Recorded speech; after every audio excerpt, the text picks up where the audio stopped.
Hello everyone, আমি সৃঞ্জয় চলে এলাম আরও একটা নতুন ভিডিও নিয়ে। এবং এই ভিডিওতে বন্ধুরা একটা প্রেডিকশন ভিডিও তৈরি করছি। এবং প্রথমেই বলে দিচ্ছি বাবা, এটা প্রেডিকশন ভিডিও, কোনো ইনসাইডার সোর্স না। তোমরা নিজেরাও শুনেছো আমি যে কথাটা নিয়ে আলোচনা করতে চলেছি। বন্ধুরা, আজকে সন্ধেবেলায় শিমুল ভাই একটা ভিডিও আপলোড করে। অ্যান্ড শিমুল ভাই, আমি শিমুল বলছি এই চ্যানেলটা থেকে, কারণ অনেকে অন্য শিমুল ভাবছেন।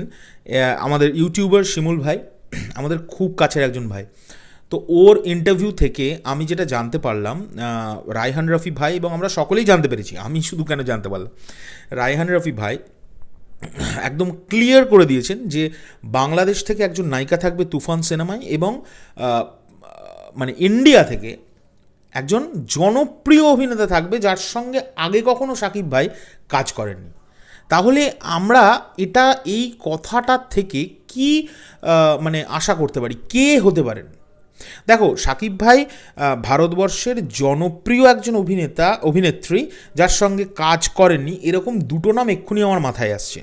একজন হচ্ছে কোয়েল মল্লিক, আর একজন হচ্ছে তার নামটা পরে করি। হ্যাঁ, কারণ কেন পরে করি আমি যুক্তি দিয়ে বলার চেষ্টা করছি। কারণ তোমরা সকলেই আব্দুলকে চেনো।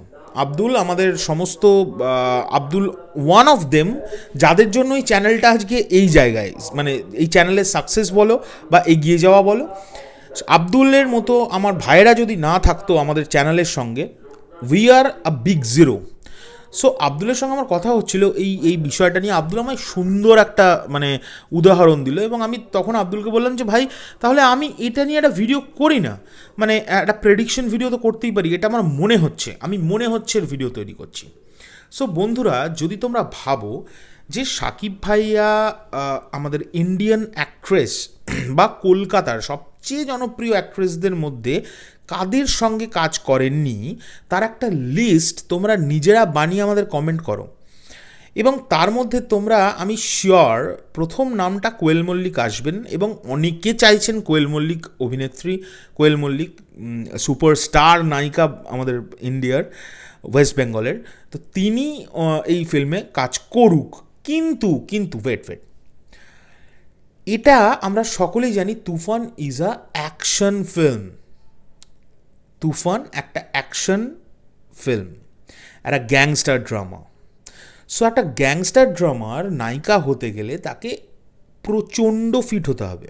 আমি বলছি না কোয়েলদি ফিট নন, বাট যে ধরনের ফিটনেস একটা অ্যাকশন সিনেমার জন্য প্রয়োজন, যেমন ধরে নাও পাঠান, জওয়ান, এইসব জায়গায় অভিনেত্রীদের কিরম ফিট দেখিয়েছে, যারা নায়িকা তাদের কিরম ফিট লেগেছে, ঠিক সেরকম একজন নায়িকা আমাদের ওয়েস্ট বেঙ্গলে কিন্তু সবচেয়ে জনপ্রিয় আছেন, চরম জনপ্রিয়। এবং তিনি কিন্তু কদিন আগে বাংলাদেশে গেছিলেন ঠিকই, একটা অন্য কাজে, হতেও তো পারে সেই কাজটা করে সে মিটিং করে চলে এসছে, আমরা জানি না, সে তার নিজের কাজে গেছিলো। তোমরা একটু কমেন্ট করে বলো না কার কথা আমি আইডেন্টিফাই করার চেষ্টা করছি। আমি 5 পর্যন্ত গুনছি ধীরে ধীরে। 1, 2, 3, 4, 5। নামটা বলি। এবার আমি যখন নামটা বলবো তারপরে তোমরা কমেন্ট করে কিন্তু আমাকে জানাবে যে দাদা তুমি ঠিক বলছো, বা হতেও পারে তুমি তো ঠিকই বলেছো। আমাকে কিন্তু অ্যাপ্রিসিয়েটটা করতে হবে, কারণ আমি আর আব্দুল আমরা দুজন মিলে আলোচনা করছিলাম, লাস্টে দেখলাম যে হ্যাঁ, এরকম তো হতে পারে। আর একজন যে নায়িকার কথা আমাদের মাথায় আসছে, মানে পশ্চিম বাংলার থেকে যে নায়িকা তুফানে হবে, তাদের মধ্যেই দুজনার নাম কিন্তু সামনে আসছে। এবং তার মধ্যে আমার যেটা মনে হচ্ছে, বা আমার আর আব্দুলের আলোচনা করে যেটা মনে হচ্ছে, সেটা হচ্ছে মিমি চক্রবর্তী। এবার দেখো, আমি আবারও বলছি, এটা কিন্তু প্রেডিকশন।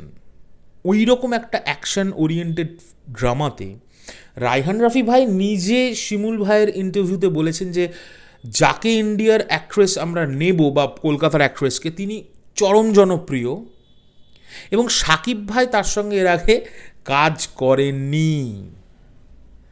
কে জনপ্রিয় খুব? মিমি। সো আমার ধারণা, এবং তার সঙ্গে অ্যাকশন যেহেতু ফিল্ম, তাই ফিট হতে হবে চরম।